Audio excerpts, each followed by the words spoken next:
Hello, I'm Carolyn, Trichologist at Absolique Hair Health Clinic.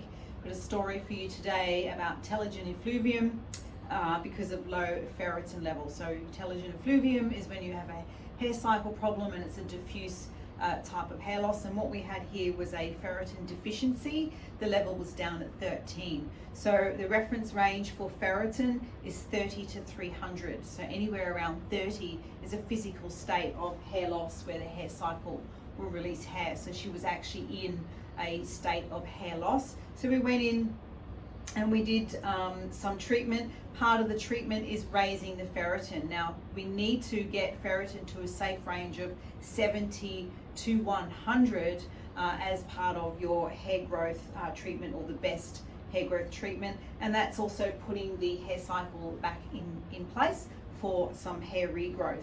So a lot of people will just take the ferritin supplement, or they'll just use food, or they'll just use topical treatment. But what I find is you have to do a combination therapy. So I look at your blood test and we find out, what else is not quite right for you, and we create a treatment, a hair loss treatment and a hair growth treatment based on your individual circumstances. It also has to be based on your likes, dislikes, time and money, because a lot of the treatments that I suggest you actually do at home, and some things we have to make sure that we can afford them as well. So it's always, as I said, based on blood test results, where you need to look at not just your ferritin levels but also your irons, your B12s and your vitamin D.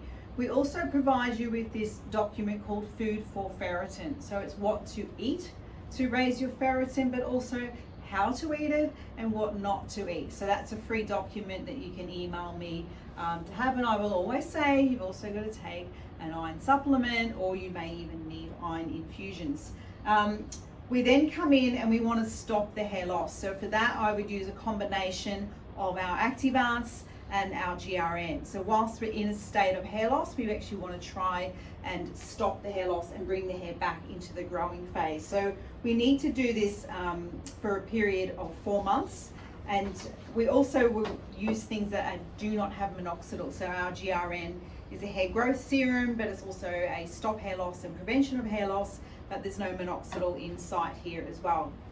So as a trichologist, I'm a hair loss and scalp specialist, and also help with hair thinning, and we always make things very individual to you and look for the underlying causes. So you're going to be careful not to just address the symptoms, but always go much deeper. And you've got to understand you're working with the hair cycle.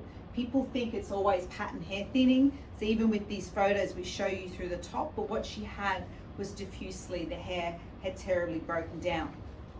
So this is also our 4-month results of using some stop hair loss and getting some hair growth treatment. So what we found at our 4-month check-in, her ferritin had not responded. So what's interesting here is it's also about the human digestion and absorption. So now the doctor is going to go in with colonoscopy, and they're also doing some celiac testing. So it's super important to have a partner in the journey of hair loss and trying to get hair to grow. Don't just try products alone. You really get in there and get some help, and that's what I can do. I'm based in Brisbane, but we can help you anywhere that you are in the world. So if you want some help with ferritin hair loss and you're experiencing Telogen effluvium, you know what to do. Email me. It's info@absolique.com.au.